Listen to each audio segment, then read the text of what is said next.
Okay, I'll call the meeting to order at 7 o'clock. First on the agenda is the Pledge of Allegiance.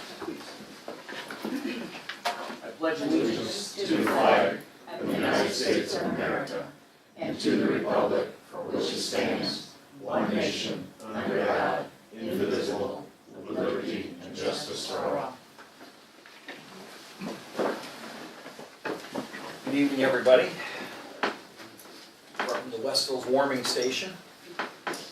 Next, the approval of minutes. Make a motion, we approve the minutes. Second. Motion made by Mr. Fath, seconded by Mrs. Riddell to approve the minutes. Any discussion? Mrs. Riddell? Yes. Mr. Fath? Yes. Ms. McConick? Yes. Albert votes yes. Passes 4-0. Next, the approval of claims. Make a motion, we approve the claims. I'll second the motion. Motion made by Mr. Fath, seconded by Albert to approve the claims. Is there any discussion? Mrs. Riddell? Yes. Mr. Fath? Yes. Ms. McConick? Yes. Albert votes yes. Passes 4-0. Now we have something that's kind of neat to do. It's not kind of neat, it's real neat to do. Come on up, Brian. It's, gentlemen, I guess I can say gentlemen, I've known Ron, I can not remember when I haven't known Ron, probably back when he coached Little League or something. Yeah, all the way back. Yep. Ron has been very active in Westville, not only with town, he served in the town council for 16 years. Plan commission, 20 years. BZA. BZA was probably about the same. You were also on the civil service board. Yes. That was back to the old station. Yeah. You've been very active in town in the Legion. I know you used to coach Little League. I think you helped him with Special Olympics. You've been involved with that, I think. I'm probably missing a ton of things because you've done so many of them. But I've known Ron for a long time. I've served with him on the council for 12 of those 16 years.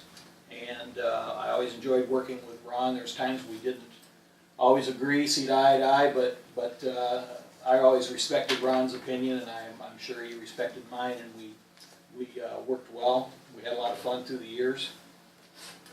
Ron has the honor of all the, I've probably served with 20 different people in the times I've been on the council. Ron has the notoriety of being the only person I know to second a motion and then vote against it. Right? But that got turned around, but that's right. And You rescinded that. I saw him wear a red shirt tonight. I thought it might be IU, but I see it's You know better than IU that. better than that. I have an award of appreciation. It's awarded to Ron Stallings for your countless years of outstanding public service and commitment to the town of Westville. And on behalf of the council and the people of Westville, thank you very much for everything you've done.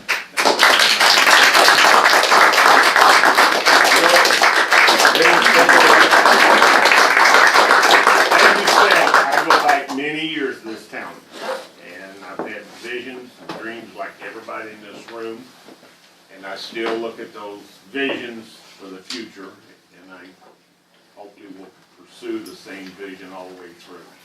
I congratulate the police department on getting a new police station, and whatever else comes in the future, Michael. But yes, we go back many years. I helped terrace the park out there at Clear Lake with Little League. That's how long goes back. It wasn't even a lake then. It wasn't even a lake then. No, we just had an entry and that was it. I really appreciate it, and I've enjoyed serving with everybody here, and I appreciate this quite a bit. We appreciate you, Thank Brian. you. And we appreciate Renee, too. Woman behind the man. Of course, Rennie was thinking all those years he was gone. I just told Drew, I said, God, he's going back. I didn't realize he was that up. I wouldn't have married. Okay, next, Sheriff's here. I'm gonna kind of switch around. Nathan, I'm gonna kind of shift you again here. I know you like coming out to Westville. You got the big guy here, so I will. You give up, Brian. I'll turn this over to the marshal, and we have Sheriff Boyd here tonight, so Marshal, it's all My first thing I have is just real quickly, the stats for November, we had 386 calls to service, 98 traffic stops, 10 crash reports. We had 13 assist other agencies, and that kind of sums it up. Something that I wanted to bring to the town board's attention, I had emailed a copy of an SOP for a take-home program for our squad cars. I put it together with some information I got from an adjoining department. Ethan looked it over and then beefed up some of the language. When I was appointed, one of the first things that came up was myself having to take home, and at the time, being naive to my position, I gladly gave it up and didn't pursue it any further. Here recently, actually as recent as Thanksgiving morning, we had a stabbing here in town, and it ended up that Tyler and I had to respond to the stabbing at 4:15 in the morning. And as we pull up, we're pulling up in our personal vehicles. So we're pulling up to a crime scene in pickup trucks because that's what we have. So I spoke with Regina, and I told her that I've done some learning, and I would like to approach the idea of a take-home program for our department. I have never operated a take-home program, so I reached out to the sheriff, who would be able to speak much more intelligently about the long-term effects and the benefits of having a take-home program. So I would like to turn it over to the sheriff if you can educate us. Good evening, board members. Congratulations, Ron. Yeah. Thank you for having me in here tonight. I'm a huge proponent of our take-home car program. There's no way we could run the sheriff's office effectively if we didn't have the take-home car program. It literally doubles or triples our manpower at a time that we have a real manpower crisis in the county, because many times the first responding deputy on scene is an off-duty deputy who's arriving in his or her take-home squad car. And the first thing that anybody does, myself included, when I see a police car is I'm not looking for whether or not that officer, that deputy is in uniform. I see the police car and my natural reaction is whether I'm traveling at the speed limit, below, or slightly over, is to tap my brakes. It's a huge deterrent. It's a great deterrent in the neighborhood. It certainly cuts down on response times as well. I probably should have brought our chief mechanic here. We have 4 full-time mechanics at the sheriff's office. You may know that we have a full standalone garage facility. We have 78 vehicles at the sheriff's office, approximately 64 of which are take-home vehicles. And our mechanics sing the praises of the program because it's not good to run a car 24 hours a day, 7 days a week. I used to work for a police agency, as did Darren, where we had pool cars. And it's very hard on the cars. It's not good to have them running 24 hours a day, 7 days a week. And they're literally servicing them about every week and a half to 2 weeks, depending on the size of the agency. That's how often we would be servicing our cars, because we put so many miles on them. We're able to substantially cut back on the miles. We're saving on the new car costs because we're able to extend the life of a car out to about 4 years. We're at about the industry standard of about 110 to 110,000 miles on a police vehicle. And that's at about the time that the warranties are running out as well. But there's no question it's cut down on our labor costs. But as you are aware, we've got a great partnership with the Westville Police Department.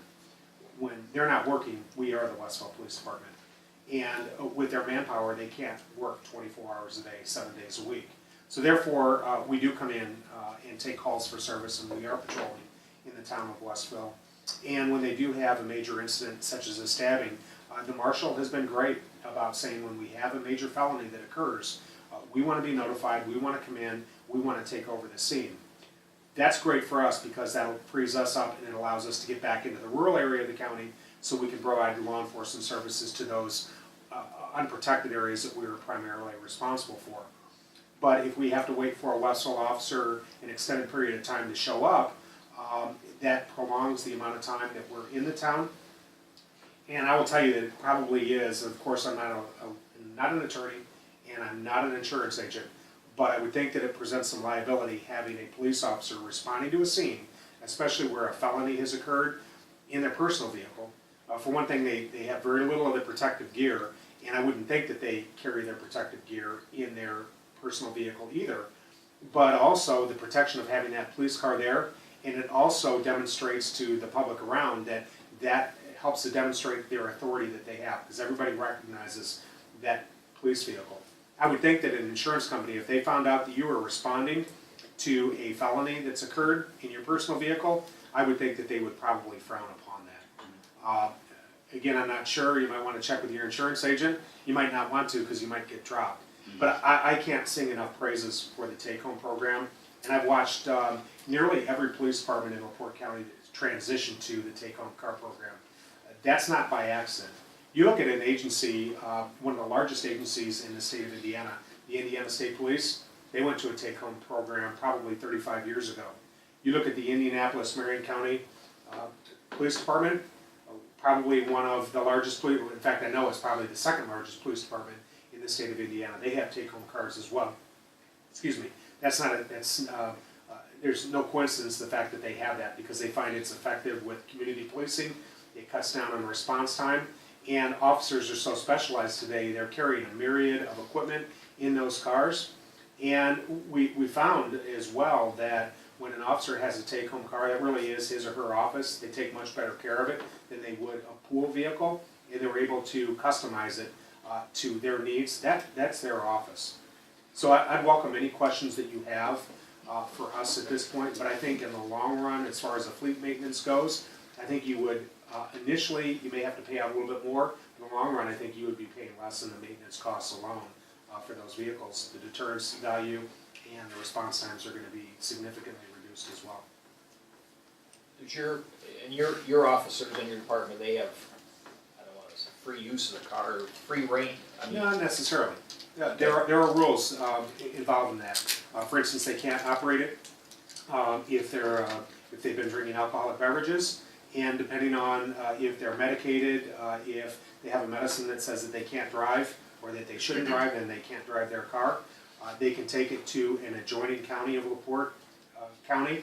The exception of into Michigan, they can't take it into Berrien County, Michigan, unless they get written permission from me or command staff, and they have to provide justification. For instance, if they're going to a training in Berrien County, then as long as they ask written permission, they provide proof of that training, then we'll allow them to do that. But they can't drive to Fort Wayne to the Children's Museum just because they want to go to Fort Wayne to the Children's Museum in it. And if they reside outside of LaPorte County, they cannot take their car home. Even if it's an adjoining county, they have to park their car at our garage. So that, like the officers that do have a take-home car, that let's say lives in Michigan City, if he wants to go to the Y in LaPorte off duty, he has that option. He can do that. Okay. We do monitor their mileage every month. It's one of the responsibilities of our shift supervisors to do that, or division commanders, and occasionally we will have somebody who will question their mileage. We look at all the activities they're involved in. They may work a lot of traffic grants in which they're racking up miles, but they have to justify that in their activity and the fact that they've actually been working that. Or our younger officers have a tendency to drive more miles because they're trying to learn the county and the geographics, so we take that into consideration if they're going through training. But we do watch that. We have had previous administrations when gas prices were so high that they put a mileage restriction on us. But we found that was ineffective to some of the community policing goals that we had, and so we've backed off of that, and we'll merely counsel somebody for their mileage, and if they continue to show a pattern, then we'll ask that they park their car off duty and not drive it except when they're on duty, coming to and from work, and of course their duties. It doesn't happen that often, but occasionally it will. So are you saying that they operate it just as if they have no personal vehicle, this becomes their personal vehicle? No. Okay, because Mike said something about going to the Y in Michigan City, so if they're going grocery shopping or they're going, they can't just use their car Sure they all can. the time, though they do. Yeah, they can, but if they want to go to a tavern to enjoy a drink, they can't take their police car to do that. Right. But if they want to go grocery shopping, they can. However, when they're in their police car, their police radio has to be on, and if they're near a call for service, they have to respond to that call for service, regardless of what it is. That's why oftentimes they're the first responding deputy on the scene. They'll help to secure it, they'll help to gather information for the responding deputies, and help to assess it and relay information to emergency services that are responding to that call for service. But absolutely, and that, we encourage them to drive their cars off duty. That adds to our visibility, that's part of the program.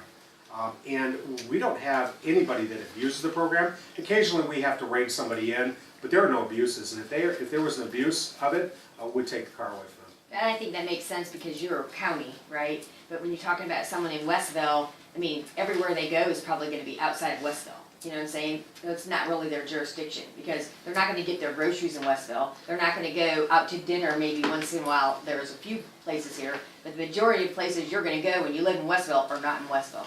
But this is a lot more restrictive, this is very restrictive. Okay, so we're looking at something different. Right. Yeah, I can only answer for our That makes department's sense, yeah. Makes standard sense. operating procedures. I don't know what theirs would look like. Ours is restrictive too, when you would compare ours to, say, the Indiana State Police. Sure. But, and also tell you that a Westville police officer, a Charles Creek police officer, a LaPorte police officer, Michigan City police officer has jurisdiction anywhere in the state of Indiana. It's not limited to the town of Westville alone. They can effect an arrest, they can investigate a crash anywhere. For instance, if Darren were to go to Vandenberg County, Evansville for training, and while he was there, he saw an armed robbery, he could act on that and he could actually make an arrest. Yeah.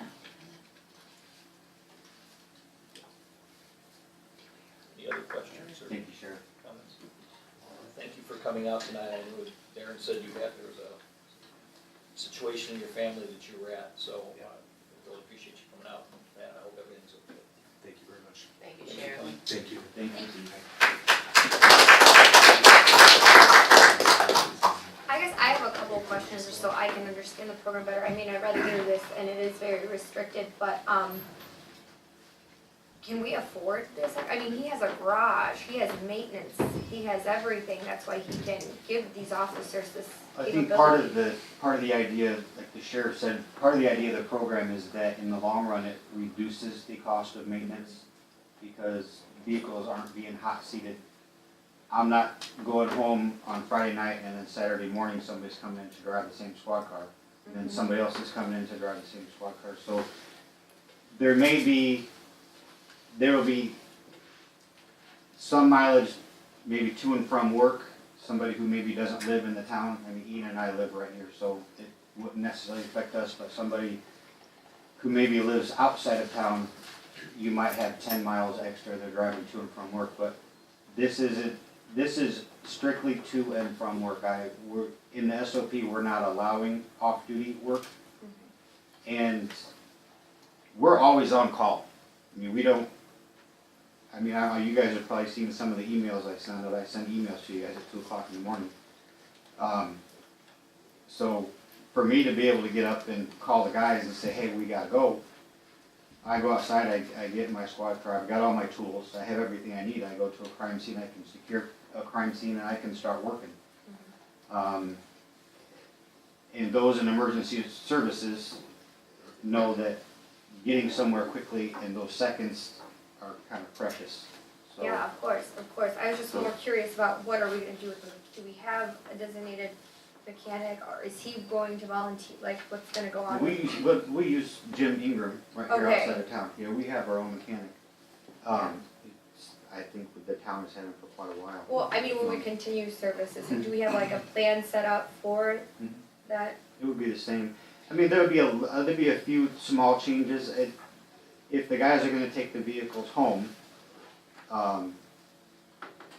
they're going to take part more in the servicing of the vehicles. They'll be responsible for getting them to Jim to get the oil changed, to get the brakes changed and stuff like that. And we'll do things like we do now. We have a log, we keep track of the maintenance, and we make sure all the vehicles are up to date on everything. You know, we monitor the tires and stuff. Actually, Ian and I work pretty closely on that together, and we've been able to maintain the vehicles, I think, very well. We have a 2010 Crown Vic that is running like a champ because it just won't quit. And it's because Jim does such good maintenance for us. He does a great job. And prior to this, before Darren became marshal, Marshall Denning had his take-home car, so, and he lived out on 900. So, this is not a new concept No, of I having take-home, it's, the new part of it is that each officer will have a take-home. Yeah, and it's just for officers that live in Yes. LaPorte County. It is adjoining counties up to 20 miles. Okay. You can work at a police department and live in an adjoining county Mhm. by state statute, so I don't see why they wouldn't be able to use a take-home car. But we did restrict it to 20 miles. I think that's reasonable. One of the points I think Sheriff Boyd mentioned was the insurance about showing up on site with not having your tools and the exposure our officers would be in that state. I think it's good that, from an insurance perspective, that's really key, because one mistake or you don't have your gear or something happens, that leaves us exposed. So I think having it home and available to you, and that's your office space where you're comfortable with, I think that's important. And we reached out to Debbie Blake of Blake Insurance, that's who carries the insurance for the town, and she said it will not affect our insurance on the squads at all. So here they have you have cameras, right? They're all parked back here. So as far as insurance goes, even though they're gonna be parked at people's personal property and they're possibly gonna be sitting outside, they probably don't have cameras, they can still be covered the same way. So that's good. In fact, they're probably safer spread out than You they are know, in one spot. Get outside of the Westville of the country, probably is safer. That's a good point. Just to clarify a couple of things on this, Darren's already touched on this, but this applies only to full-time officers. Full-time officers that have reached their 1-year anniversary, there is some leeway in there for Darren to be able to allow a full-time officer to have a vehicle if they've not quite reached that 1-year anniversary. Those officers have to live in LaPorte County or an adjoining county, so long as it's no more than 20 miles away from Westville. As was discussed, the county's policy is a little bit more liberal in terms of their allowance for officers to use the vehicles. Ours is such that they're not to be used for personal use when they're off duty. They're to be used primarily for transportation to and from work, and then obviously while they're on duty. There are allowances in there to the extent that an officer would like to take their vehicle to training or other department-related matters. They can request Darren's approval to be able to do that. Off-duty officers are not to have civilian passengers in their vehicles. So there are a number of limitations that are in here as well. And I think as far as the SOP goes, when we came up with the final product, I think we hit the nail on the head. I think we accomplished everything that I'm asking the town board to allow me to accomplish, but we certainly didn't go overboard by any stretch of the means. So as of right now, how many officers will be taking home a car? 3. 3. When are y'all looking to put this into, to vote on this or approve it, put it into effect? Like to the first of the year. I figured. It'd be easier too to kind of tell year over year if it had its big impact on price, whether it costs more or maybe it saves money. Yeah. What's that opportunity? The one good advantage to it, they won't see all the squad cars parked out back so they can go around town and do what they wanna do. You're exactly right. And that, you're right, I mean, I've heard rumors of people in the bill going in and taking Yeah. pictures in the bathroom of the squad cars here at town hall, and You're gonna have to start towing the mark now, Ron, where you don't know where you're parked. so, and it'll look better, you're right, it will look better. You're right. It's never good for a police department to have a bunch of squad cars sitting around. People are like, why are they all sitting there? You know, the only thing from my experience would be looking at, and I know you all will be doing it, would be the cost of fuel and everything as they get into it. Is it gonna make a dramatic increase or not in that? That's the only thing I can even think of. But other than that, it'd be, The only extra fuel we've would done it probably with going home. gunning before, and you're just expanding to two Yeah, that's more, right. and it, I mean, it's not something that Westville hasn't done. and as long as you can see the visibility of the police cars in the community being moved more and more, it would. And you may remember, because you were still on the council, when he said he didn't want it, you and I asked him, are you sure? And he said, Yeah. no, I don't want it. I did. And Janet, you said previous years, Mr. Gunning was the only person who took home a He squad was car, the only one, yes. and nobody else did? Right. Okay. You want, any questions about that? No, I was just wondering, because now that we have 3 officers taking, I mean, I'm all for it, I mean, it sounds like with the liability, the insurance, everything makes sense. I guess I'm just more nervous when it comes down to it, what is gonna be the savings for it or opposite, what was the cost of it? But we won't know until we try, We'll so. find out in the Yeah. end of the year, yeah. Well, if 2 of the 3 of you live right here in Westville, I don't think there's gonna be much of an impact, actually. Right, I agree. Right, and we're not giving them the leeway like the Fort Absolutely. County, yeah. I like the idea of the police car sitting in Water Tower Place, actually. Actually, I do too, to be quite honest. Yeah, I mean, I I live in think- the old subdivision over, but I feel exactly Yeah, the I same way. think it'll be a good thing. Don't park on the wrong side of the street there. I knew that was coming. So we didn't do a vote on this. Okay, I'm gonna make a motion that we allow the take-home car ordinance Effective January 1st. effective January the 1st. I'll second the motion. Okay, motion made by Mrs. Riddell, second by Mr. Pfaff to approve the take-home squad car policy effective January 1st, 2018. Is there any discussion? Mrs. Riddell? Yes. Mr. Pfaff? Yes. Mr. Connick? Yes. Albert votes yes, passes 4-0.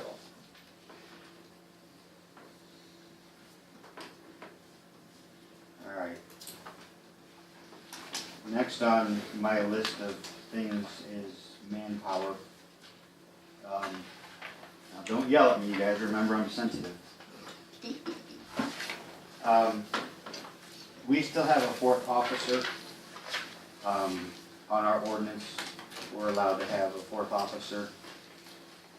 And after this year, I spent quite a bit of time on the phone with Regina and emailing back and forth and putting numbers together to support hiring a 4th officer. So I'm gonna throw a bunch of numbers at you and hopefully I don't make you dizzy.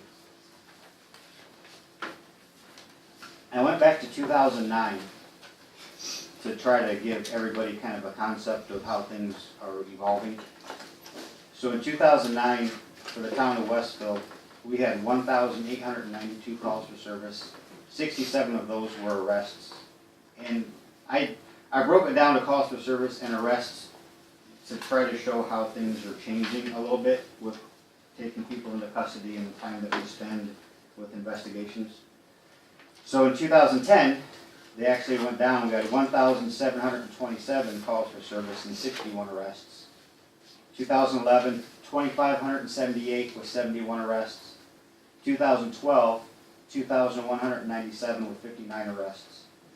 And then starting in 2013, we started with a transition going from Cisco to Interact, and so the numbers got kind of jumbled. In 2015, they jumped to over 3,000. That was, 2015 would have been my first full year as town marshal. And you guys probably all remember hearing me in the town board meetings at different times saying what I'm asking of the police officer and making my kind of remark, bad guys drive cars. Well, I'm beating the guys up on a continuous basis, you know, do the traffic stops, beat the bushes, and see what you find. And as a result of that, in 2016, we had 3,405 calls for service, 66 of those were arrests. So we're jumping, immediately in 2015, we're jumping up 3,400 calls for service. And then we come to this year. And you've heard me in a couple of town board meetings say, I'm sorry, we've been tied up typing, you guys probably haven't seen the cars a lot. This year, as of yesterday, we had 3,743 calls for service, and today was our 140th arrest. Of those arrests, we had, I think it was 47 felonies, and of those felonies, we had one that was a member of a white supremacist gang that ended up being tried as a habitual offender. We've had 2 go to the ATF on federal charges involving weapons. We had a level 1 sex offense that took weeks and weeks and weeks to actually complete, and we ended up calling in and working with the U.S. Marshals and the FBI to make the apprehension. So it's been just an absolutely crazy year, and as I look at other agencies and I looked at their calls for service, it looks like it's been the same for everybody. And obviously I can't predict the future. I don't know that it's always going to be like that, but I certainly, as you look at how things progressed from 2009 to today, it certainly doesn't look like it's going to get any slower. We've now developed Commercial Drive to the point where we just have a couple more townhomes to build. Brett Carney is going to build another apartment complex just north of that off Commercial Drive. And we've signed the ordinance to start enforcing traffic statutes in New Durham. So once again, once we start making those traffic stops, things are going to happen. It's just how it goes. We crunched a lot of numbers, and we did a 5-year projection that I sent to all of you in email. And what I'm asking is to reduce my part-time salary by $35,000 and leave me with $30,000 in part-time, and take that $35,000 and put it towards a 4th officer, along with the savings from the health insurance. And I would like to move forward with the process to hire a 4th officer, if anybody has any discussion. Would you be promoting within? I would like to. So you're reducing a part-time Yes, I have position and adding a full-time position? Yes, Okay. Ron, The when budget. did Not we, just the budget, not just the budget, not the number of officers. when did we stop having the 4th officer here in Westville? Wasn't that the time when they did all of the reassessment and nobody got any money? Seems like it was, That's because what at I that understand. time, everybody kept getting all that federal and state grants, and then they cut it all out. And- Yeah, But, yeah. you know, and the biggest thing I think anybody in the town always says, what is the coverage? I mean, with your 4th officer, you're still not gonna have 24/7. What it comes up to, with 4 officers and the part-time budget the way it is, and I actually sat down with the sheriff, because we fall back on each other. And I kinda wanna make that point, that since 2015, the town of Westville has not turned over a single case to LaPorte County.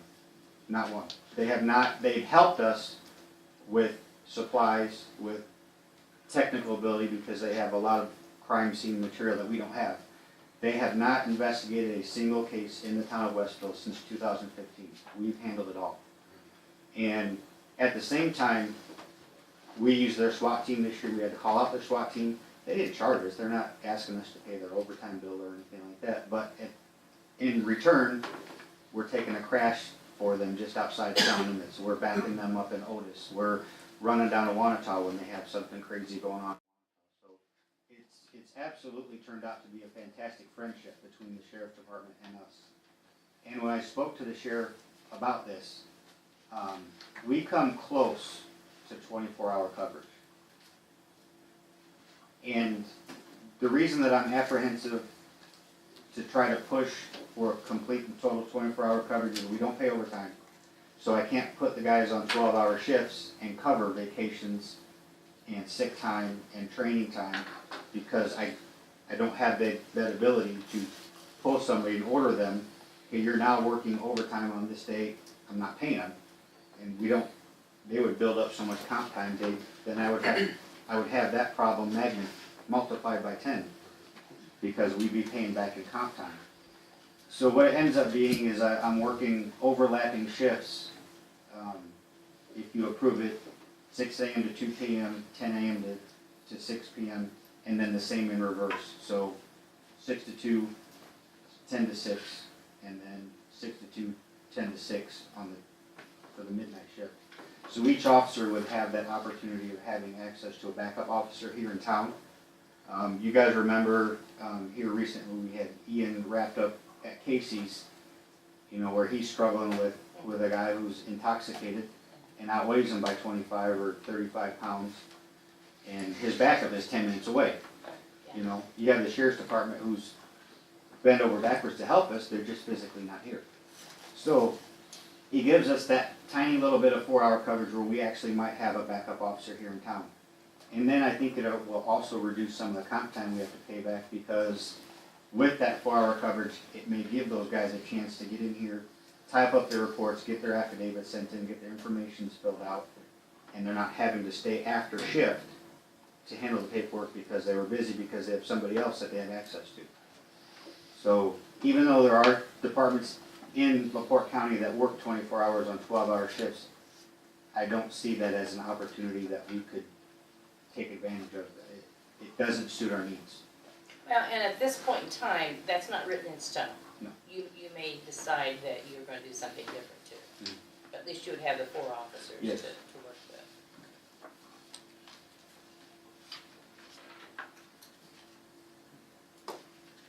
So overall it increases the budget by how much? It doesn't. At all? That doesn't increase the No. budget. I would be operating it on the budget that is already Mean- set for 2018. You're gonna know what's gonna work right, I would think. I see value in like having a full-time officer that people in the town get to know, is familiar with the town, familiar with what goes on in the town. Part-time people change all the time, like they can be coming off a shift from another police department, correct? Right. So it could be a long shift for them, they're extending their day, so we should get. And they're not, and as fantastic as my part-time guys are, and I can't give them enough praise. We have a fantastic bunch of part-time guys. They're part-time. I can't assign them to an investigation. If they take an arrest, one of the full-time guys, if it has to be investigated, if they take a child abuse case or something, we're the ones that are gonna do the legwork. They're gonna take the initial report, but I can't assign it to them. They have their own job. Yesterday, Tony who's an electrician, got subpoenaed to court, so he has to take off from being an electrician, the job that feeds his family, to go to court because he got wrapped up in a case for us. And that's tough for the guys. It's tough on them. As loyal as they are, it's tough. Well, training will be easier too, won't it be for full-time versus part? Do our part-time get training, or is it more focused towards our full-time? I provide training to the guys that work for us only as police officers, and I think now we're pretty much down to Tony and Troy. Okay. They're not police officers anywhere else, so they come to all of our training. The other guys get it with their agencies. Okay.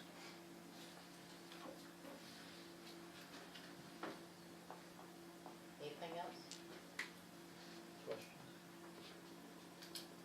Done. Make a motion, we hire the 4th officer. I'll second the motion. Motion made by Mrs. Riddell, seconded by Mr. Pfaff, to hire the 4th officer effective Or January 1. January 1. No, January, after the budget is, Yeah. yeah, after the budget is, Okay, Yeah, after the yeah. budget. So sometime after the first of the year. yeah. Motion, let me repeat that. Motion made by Mrs. Riddell, seconded by Mr. Pfaff to approve the hiring of a 4th officer after the budget is approved. And as far as discussion time, when do we usually hear about the budget? Last year I got it January 19th Okay. on the state, so hopefully before that. It was always before February, wasn't it? Oh, yeah, I mean, typically it's in January. All right. Any discussion? Mrs. Riddell? Yes. Mr. Pfaff? Yes. Mr. McConick? Yes. Albert Bush, yes. Passes 4-0. Ethan, do I need to ask the town board anything special? I would like to start the hiring process from within. Do we need to have any special consideration for that? I know we did it with Tyler. Is there anything we need to do? There's not. I Okay. mean, you're not required to go outside of the department if that's the way in which you wanna proceed. And the last thing I have is,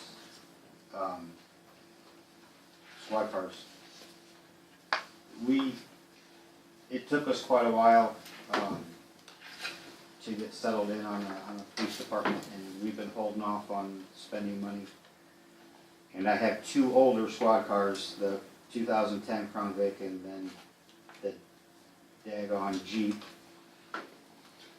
The Jeep's at about 80,000 miles, and the Crown Vic, the odometer quit working, so I don't know, it's over 100,000. And we had talked before how to approach this situation where we have to maintain a fleet, but then we're taking on the obligation of a new police department. So I wanted to approach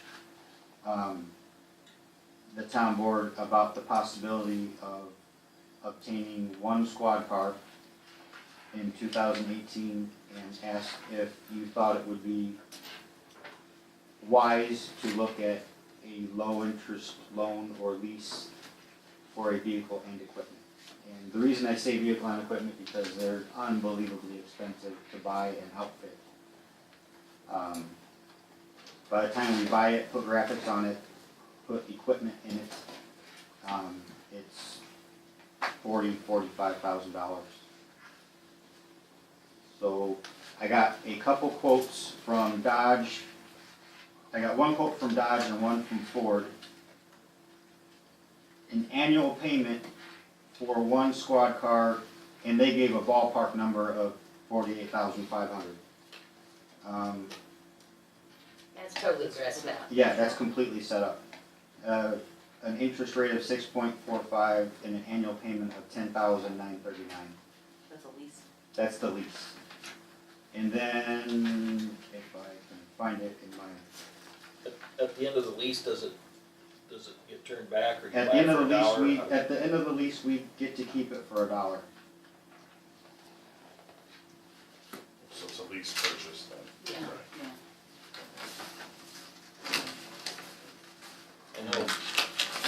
I know I had Dodge here.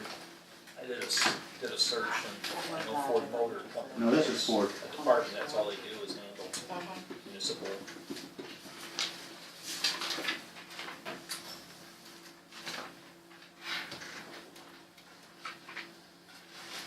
Well, Dodge came in about the same, their interest rate was lower.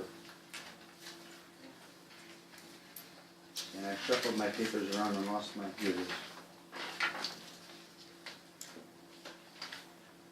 The Dodges came in a little, they only have a 4-year lease, and Ford has a 5-year lease, so the payment for Ford is more affordable. But the price of the vehicle is just slightly less with Dodge. A 4-year lease with Dodge for one vehicle, and they gave me a number of $45,500. The Dodge Durango is slightly less expensive than the Ford Explorer, but I will say the Dodge Durango is not pursuit rated. The Ford Explorer is, which we have 9 pursuits so far this year. And that was six If that gives you heartburn. something in interest? Not yet? Yes. 5.04% interest and an annual payment of $12,227. But the And Ford was six, right? the Ford was like, yeah, the Ford was 6%. Can you get that, if we have a loan, can we get interest cheaper? Yes. If we were to not lease and go with the auto loan type thing, we could get that at 4.50. And we still have the money that was saved back. We have, yeah, I'm sorry. We have 65,000 that was set for the building. 50 of that will go towards the payment, which leaves 15,000 Okay. for the vehicle. For payments on by Right. time. Because we were counting on spending that money this year for the building. We're a year behind. Right. And at one time, we loaned that money out to get our Yes. big check here. That helps fund that grant, Yeah, yes. so we have that, okay. So we really could get a loan, and it would, You just would make biannual payments yeah, every with year, the money that's left in the seat after those payments on the bill. which has already been earmarked for, okay. Is it possible that we can wait until after the building renovations to decide? I mean, I'm all for it, but I feel a little bit uncomfortable with the expense. If you could see the bills that have been going out for the Jeep and the Explorers that we've been paying, How much have you spent on the Jeep this year? 6,500. In repair, and make repairs and maintenance? it's unbelievable.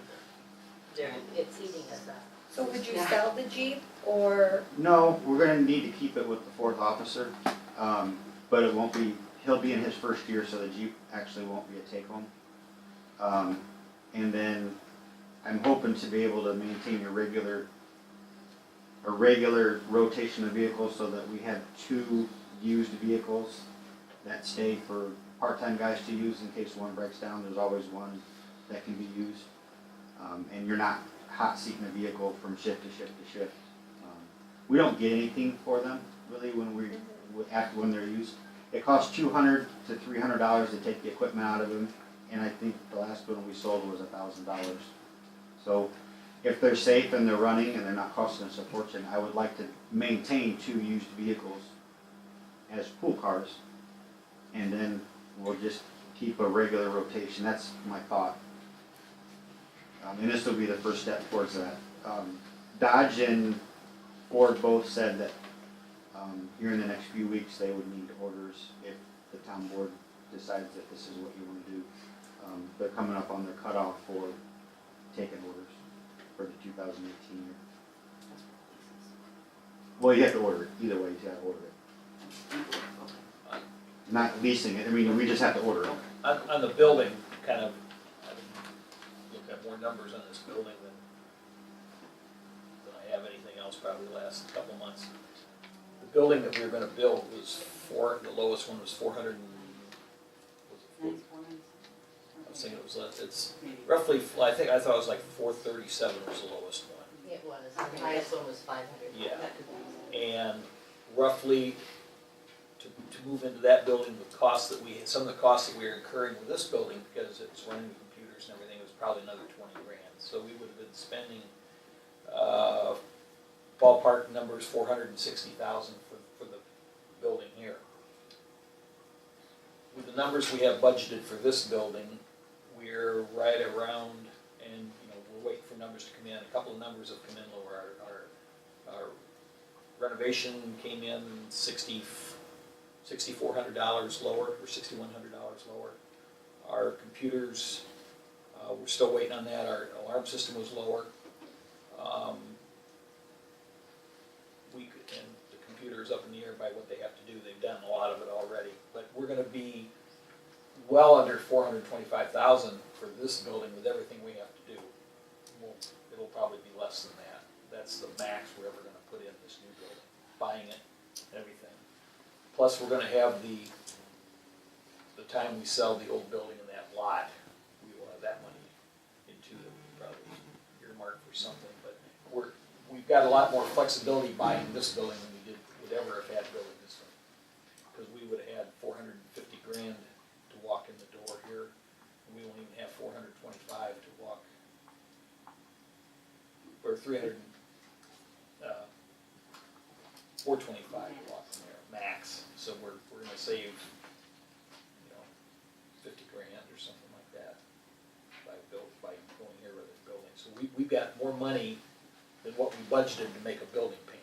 Yeah, I understand what you're saying. I guess I just wanna see it happen before me. I mean, like I said, I don't wanna be Debbie Downer here, but it just makes me I'm just a little bit confused. I mean, with the renovations and everything, you already have bids out for how much it's gonna cost, but yet you're waiting on a few things. A few things, but the ones that have come back, we Have already been lower. have been lower. Okay. So we're already ahead by them Well, coming already back ahead. lower. Hoping that And these other bids worst don't. case scenario, we're still going to be 40 grand less than we were going to Okay. be wanting that new building. Cause you probably got ballpark numbers for this stuff. Yeah. Yeah. I'm just waiting for the final. I think the only ballpark number we have out is the computers. And he's not, we have a number of 8,500 and he tells us that that's more than enough. And he said that he doesn't want to give us a solid number because he doesn't know what's going to happen as he goes through our old server because he didn't put it together. So he's assured me, he goes, I'm not trying to rip you guys off. This is a ballpark number, but I can't give you a solid quote because I could get into that server and it could be a mess. And we also had a firewall Yeah, donated that's worth $2,500. Yeah, actually donated a FortiGate So- device. That's $2,500 less than we're going to have to spend on that. Okay, and then by when do you have to purchase the vehicle?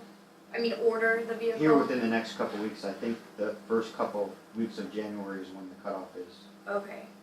But those are two separate things. The building is separate from the car. Right, and I because completely the understand that. money is already, Estimated yeah, into- it's already there, Right, yeah. right. I guess I'm just trying to better understand, I'm really sorry, I'm just No, trying It's to, the, You're fine. it's the, because it's seated, Mhm. seated money, it's already there. okay. Yeah. Alright, And that's been earmarked last year for us, for this specific purpose, for the police department, yeah. okay. Alright, sorry, I just want you're to be fine. clarified No, you're and I fine. want, I'm not trying No, to, you're, okay, I'm just trying to better understand. In fact, the car will be less money than we had earmarked for the building payment this year. Okay. Alright. Thank you, I just have a million questions and I am so sorry. As long as we keep our legal fees down, we'll be all Yeah, that's what we gotta worry right. about. Yeah. Is that what it is? as long as Ethan doesn't start That's not charging per changed, email, Ron, we're did you good. notice that? The attorney's not changed at all. I didn't hear a taser, so I don't care. I was remiss in mentioning that. in Yeah, the that's what I'm presentation. waiting for you to bring up, you know. Should we, give you okay to purchase the car so that can get going? Yeah, Because it's gonna be before the, you're gonna have to get it done before the January meeting. Or do we wanna do a special, do we wanna fill Jim in on all this, or? well, he already had everything. Okay. Yeah, this- He's had this, like you have. Yeah, I make a motion that we go ahead and purchase this squad car. Second the motion. Which one? Well, the one that's cheapest, the, Which one's yeah, the bank, yeah, the less. I have a quick question about that, same exact things, and you said it includes, everything in it, cause you have to do. Yeah, when they finance it, they finance the whole package, the laptop, computer, the graphics, Okay. In both of them, Ford and Yes. Dodge. And, Well, this would be going through the bank. Yes. The loan would be going through the bank. The loan would go Okay. to the bank because it's Okay. 2% lower. okay, that's the 4% that Yeah. Lori was talking This, about, that this she is could get. if Ford Motor Credit or whatever Dodge's credit company is named, if they do it, they would finance everything too. Okay. The bank is gonna, First Source will finance everything. It'll be 2% cheaper. Perfect, And as far as the town board goes, the Dodge is a few $100s cheaper than the Ford, But it's not, but it's not it doesn't come with a pursuit rating. The gas mileage is higher on that Durango than it will be on the Ford. it was, Um, exactly right. Is it okay to go with the Ford, or do I need special justification or anything? yeah, how does that work now? No, because it's not a bid, it's not under the bid limit you get. You got quotes, we can still select which vehicle we want, right? That's correct, it's under the threshold to be able to do that, but I mean, there would need to be a motion made by the town to authorize and proceed forward. Because I think we got two Explorers, makes sense from the mechanic standpoint. If I was a mechanic, I'd wanna work on all vehicles that were the same. Well, and like Ron said, that the Ford's gonna be cheaper in gas.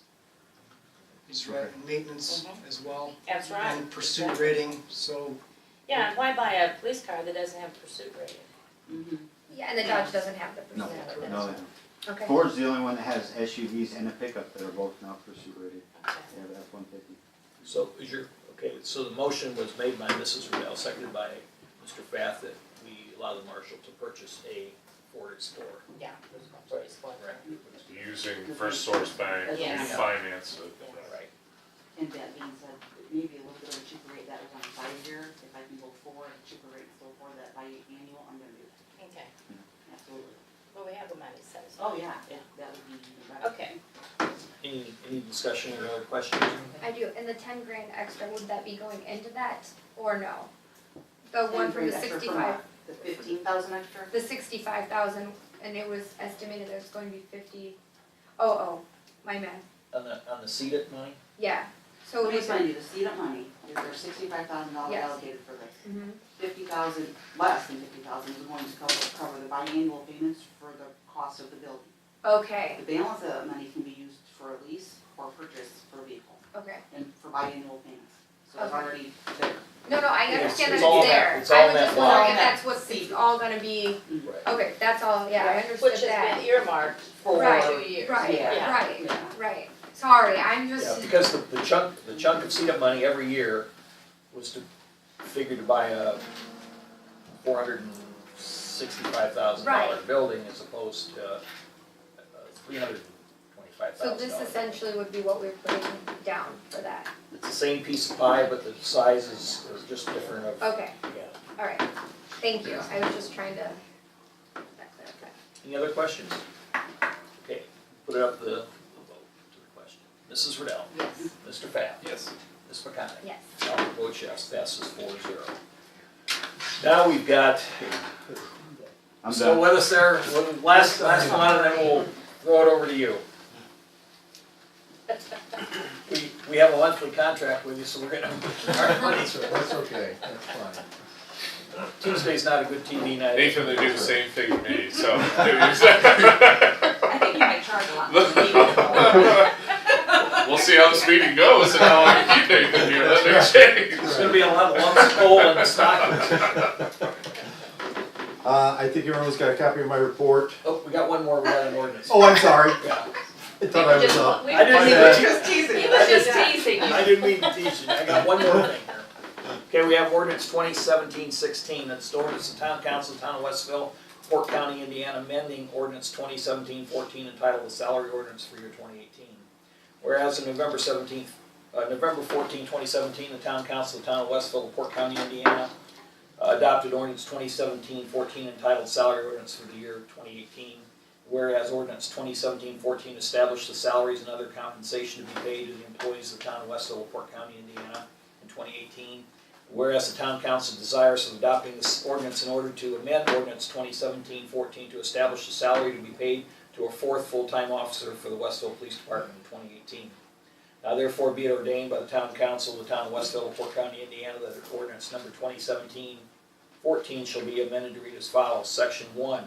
Page 2 of ordinance 2017-14 is hereby revising the amendment to state as follows. General Fund, Police Department, Town Marshal Annual, 56-14804, Chief Deputy, 46-343-44, First Class Deputy, 43-377-62, Probationary Deputy First Year, $40,022, and $30,000 for the part-time officers. The Crossing Guard is $10,971.36. Retirement programs, 8% of the salary for the Town Marshal, Chief Deputy, and Regular Deputy after completion of a 6-month probationary period. Section 2, all other provisions of ordinance 2017-14 shall remain in full force and effect. Section 3, if any portion of this ordinance shall be held to be invalid or unconstitutional by any court or competent jurisdiction, such decision shall not affect any other portion or provision of this ordinance. Section 4, all ordinances or parts of ordinances inconsistent with this ordinance are hereby repealed to the extent of such inconsistency. It is provided, however, that such repeal shall be only to the extent of such inconsistency, and in all other respects the ordinances or parts of ordinances are hereby ratified, reestablished, and confirmed. Section 5, this ordinance shall be in full force and effect from and after its adoption and the procedures required by law. I'll make a motion that we approve ordinance 2017-16 on the first reading. Second. Motion made by Albert, seconded by Mrs. Riddell to approve ordinance 2017-16 on the first reading. Is there any discussion? Mrs. Riddell? If we could, real quickly here, Okay. we have, I know there's a motion on the table here. The retirement program language that's in there, we've got an amendment to that. It currently just references the town marshal, chief deputy, and regular deputy. We need for it to reference the town marshal, chief deputy, first class, and the probationary after 1 year. Okay. So if we could, Okay, I will amend my motion to include what was just stated. Second. Okay. Motion made by Albert, seconded by Mrs. Riddell to approve the amendment of the amendment ordinance on the first reading. Is there any discussion? Mrs. Riddell? Yes. Mr. Pfaff? Yes. Ms. McConic? Yes. Albert votes yes, passes 4-0. Could we suspend the rules? for that? Yes. Okay, I make a motion, we suspend the rules for ordinance 2017-16 And adopt. and adopt. I will second the motion.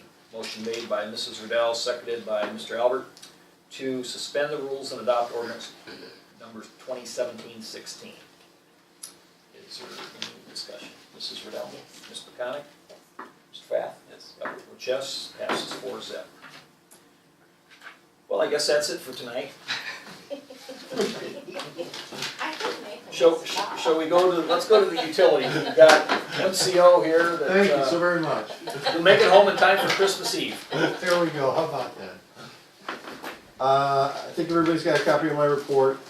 There's one typo on the back page, totally my fault, we'll get to that later. There were two valves that could not shut. I think we needed to isolate the water tower and then the old well house at the park. Adam had actually gotten pricing to put an inserter valve in. We looked at it, we exercised them, it took us a couple hours to finally get it, but we did get the valves shut. We should not have to install the inserter valves on those lines, which will bring me up, which bothers me a little bit because the condition of it's probably an indication of the condition of some of the valves in town. So when we get into a regular exercising program come spring, and we'll see how things work. So, but usually we had to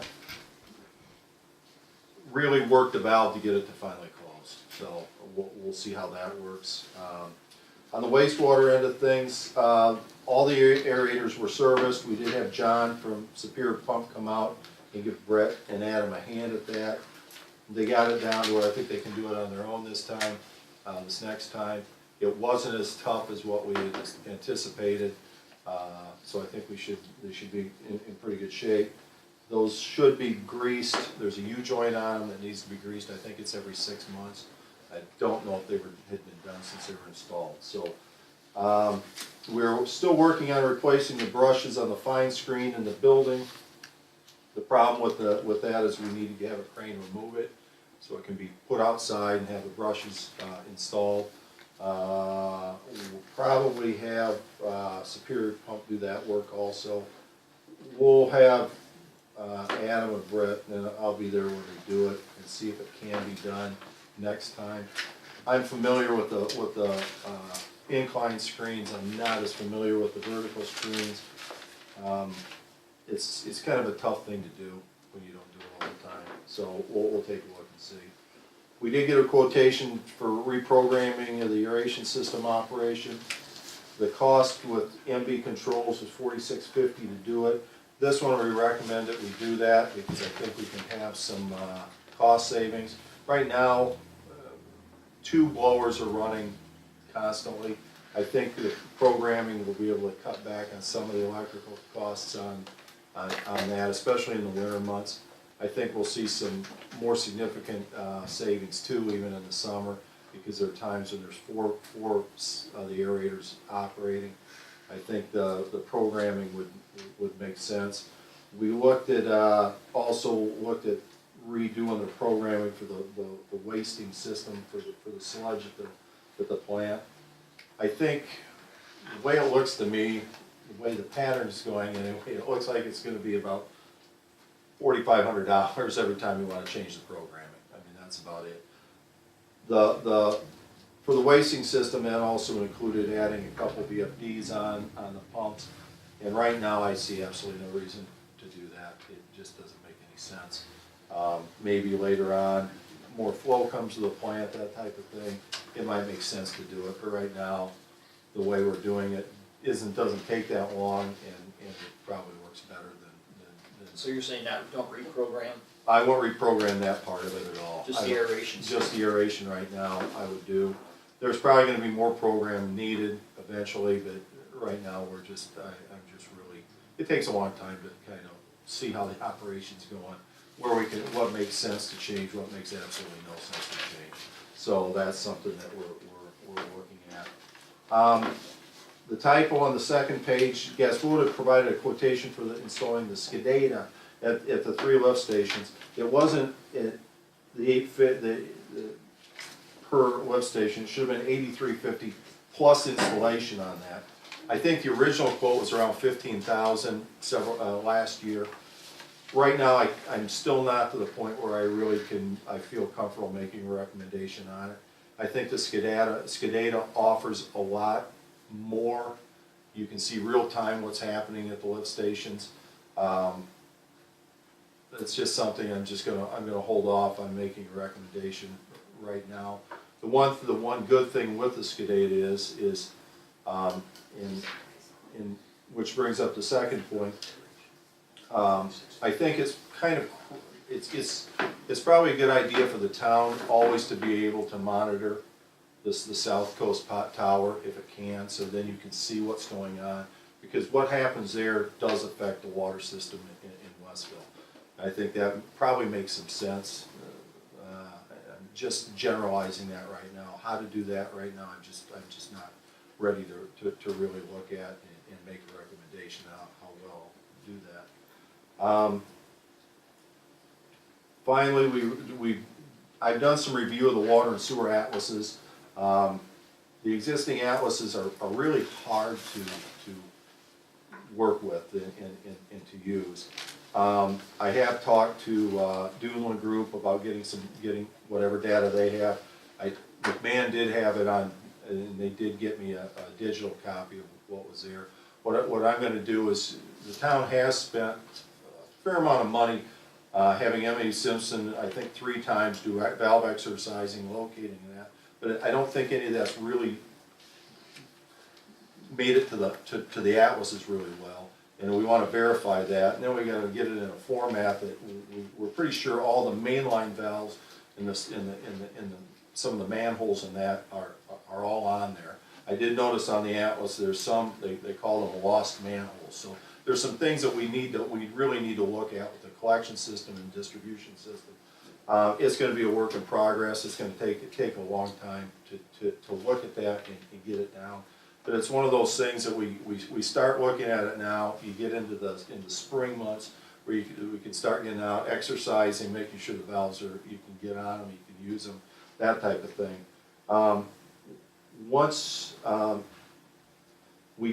And I'm just going to draw in the valves on the map, and that begins the process of a base map.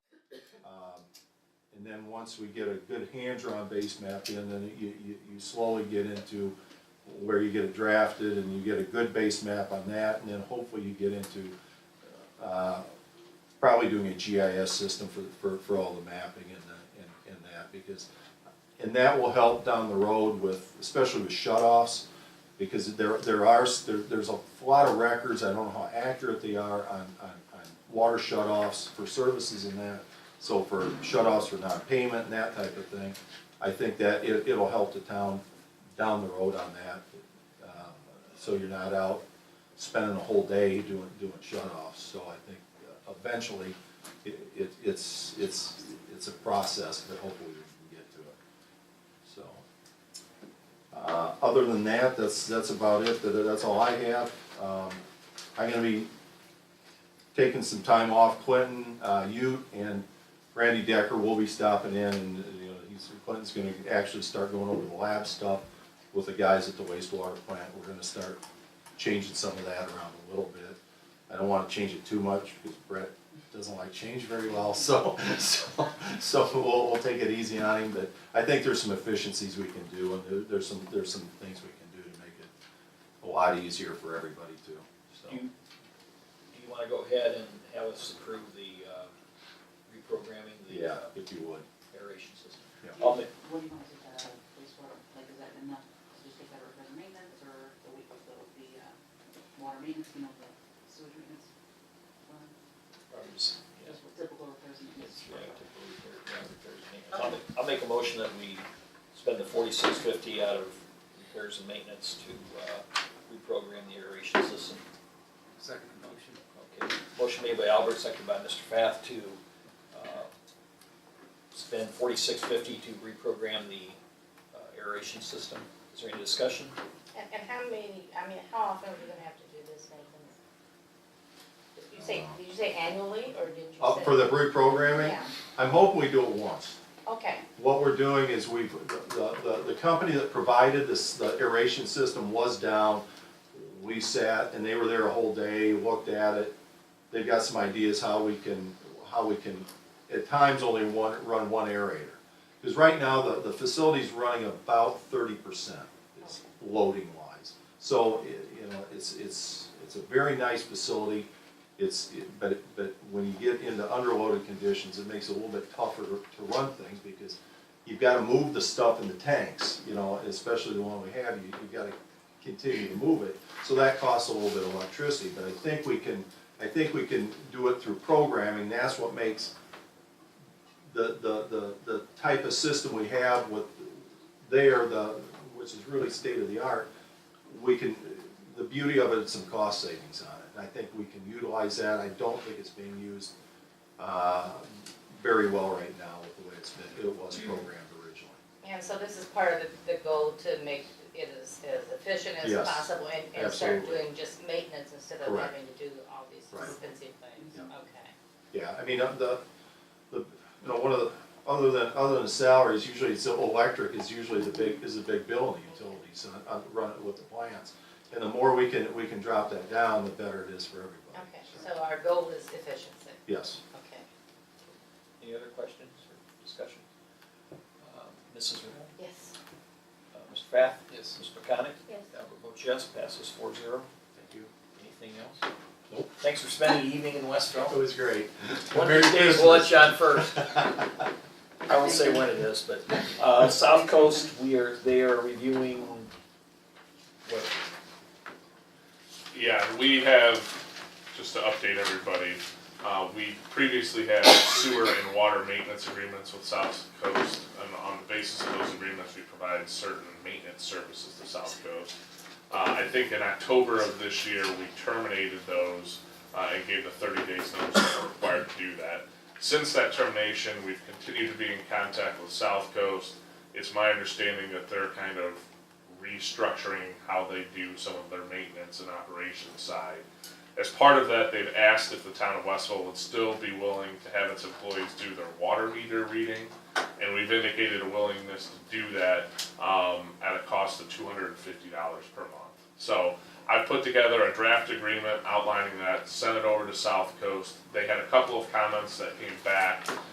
The comments were that there was a termination provision in there that either party could get out upon providing 30 days notice. They wanted 45. Was okay with that. They wanted a little bit more clarity as to the equipment that's used to read their meters and how that's going to be dealt with. Tom and Mike and I have communicated about that, and I think we can live with that as well. So I think that we're close enough to that point where we're going to get something done here. So if the council's comfortable, I'd appreciate if you could pass a motion this evening authorizing myself to work with Tom and Mike just to finalize this and get it done. I'll make that motion. I'll second the motion. Motion made by Albert, seconded by Mr. Pfaff to have myself and Tom work with Ethan on getting an agreement with them and go ahead and sign it. We did approve the didn't we approve, right, to sign it, that agreement? Yeah. I think We're we gonna did get that that already. once. Did we? I don't know that we did it We with did that. South Coast. We did that, and then for the purchase agreement, I think we did both. Well, if not, we just did. If not, we just did it. Any, Two approvals are better than one, that's right. and much better than none. They're a lot less expensive. Any discussion? Mrs. Riddell, Mr. Pfaff, Mr. McConnell, Yes. Albert Wiltshire, passes 4-0. Thanks for coming out. Thank you. Merry Christmas, everyone. Merry Christmas. Okay, we have ordinance 2017-15, it's regulating parking over shut-off valves. This is an ordinance that Darren and I have worked together on. Recently, we've experienced problems where individuals that have been delinquent in the payment of their accounts and are being set for shut-off are intentionally, as best we can tell, parking their vehicles over the shut-off valves to be able to prevent town employees from accessing them and shutting off their service. Take care of that, wouldn't it? So that is what has prompted us to work together to put this ordinance into place. There is language in there that before, any action would be taken to tow these vehicles, that we would try and contact the owners and get them to voluntarily do it. But this is becoming a problem. We're seeing this occur more often, so we needed something on the books to be used as a tool to address this. We have ordinance 2017-15, an ordinance of the town council of the town of Westville, Indiana, LaPorte County, Indiana, regulating parking of vehicles that interferes with access to water shutoffs. Would you like me to read it by title only? Yes. Okay. That's what I was hoping you'd say. Okay. I like reading the salary ordinance though, because that one people want to know what it is. Understood. I I will make a motion that we approve ordinance 2017-15 on first reading. Second motion. Albert made, motion made by Albert, second by Mr. Fath to approve ordinance 2017-15 on the first reading. Is there any discussion? Mrs. Riddell? Yes. Mr. Fath? Yes. Mr. Connick? Yes. Albert votes yes, passes 4-0. I'd like to make a motion that we suspend the rules and adopt ordinance 2017-15. Second motion. Motion made by Albert, second by Mr. Fath to suspend the rules and adopt ordinance 2017-15. Is there any discussion? Mrs. Riddell? Yes. Albert votes yes, Mr. Fath? Yes. Mr. Connick? Yes. Passes 4-0. Okay, now we have resolution 2017-9. This is a,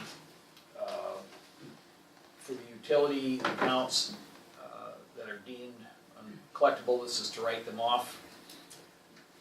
This is resolution 2017-9. Be it resolved by the town of Westville, that the town of Westville deem the following utility accounts uncollectible. Account 1016002 for $4.17. Account 1336001 for $129.58. Account 154,001 for $318, and account 210-4002 for $34.10. I'll make a motion that we adopt resolution 2017-9.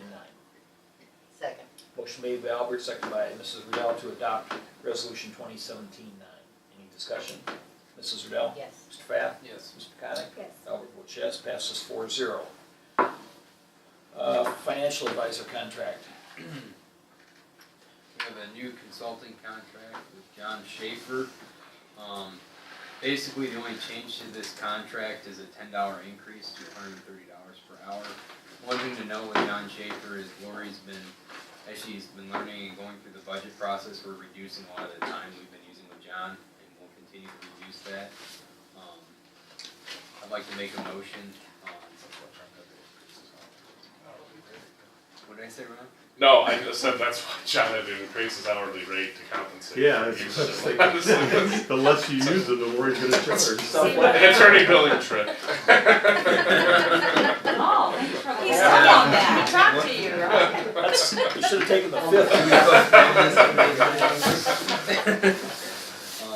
I'd like to make a motion that we enter into another consulting contract with John Schaefer. I'll second the motion. Motion made by Mr. Fath, seconded by Albert to enter into a contract for 2018 with John Schaefer. Is there any discussion? Mrs. Riddell? Yes. Mr. Fath? Yes. Mr. McConick?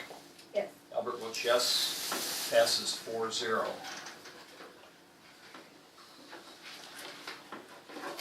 Think. Are we done?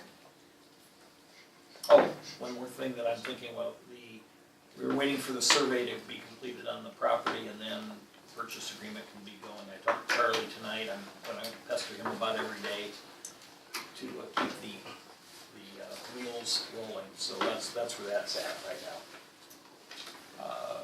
Miscellaneous? I do have one item I just wanted to report to you on. Bill and I have discussed this. Bill McMahon has hired an attorney, Bill Hedge, here in LaPorte County, and is looking to go forward with cleaning up title to some of the railroad property here in town that provides access to his home and is just near where the town street department is located at.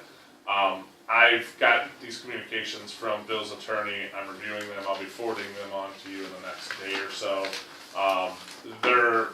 Because the town is affected by some of that railroad property, they're looking to clean up the title too. There is some interest in perhaps partnering with the town of Westville in doing that. So I've got that, and I think that's been discussed in a couple of meetings previously. I've got that communication. I'm looking it over, and I'll be sending my comments to you in the next couple of days on that. So some comments? Is that a question? Yes, that's a comment. Okay. This, and I apologize if this came up last month and we weren't here, but we had commentary on an abandoned house at 304 East Jefferson in Westville. That's that great house right there on Main Street in Jefferson. And I had gave Lori, Confused which house, 304? I think it's at Directly 304. across from the fire department. Yes. Greenhouse? Yeah. Oh, that's 50, okay, that's 56 West Jeff, it's actually, I think. I'm sorry, what is I it? think it's 56 West Jeff. Okay. think that's the address. I think the other one is the one that the other one we discussed. All right. The gray house on the other side. All right. That's probably Sarver's old house. Yeah, that one, the green one. Yeah. Green one. So it came up in May, we talked about it because it, May or June meeting, I think, and that it's, I mean, you can see trees growing up inside of it, and I did some research and found out that the people that actually still own it were under bankruptcy, and then the bankruptcy has supposedly been settled, but they also own like a $250,000 home in Michigan City. So, I mean, there should be something that we can do, I hope, Ethan, about holding them accountable to do something with that property, or what, I guess, did you have a chance to look at any of that, and what are our next steps on that? I did look at that. We had Charlie Ray go out there, who's the town engineer and building commissioner, and he looked at it and provided a report with his observations on the condition of it.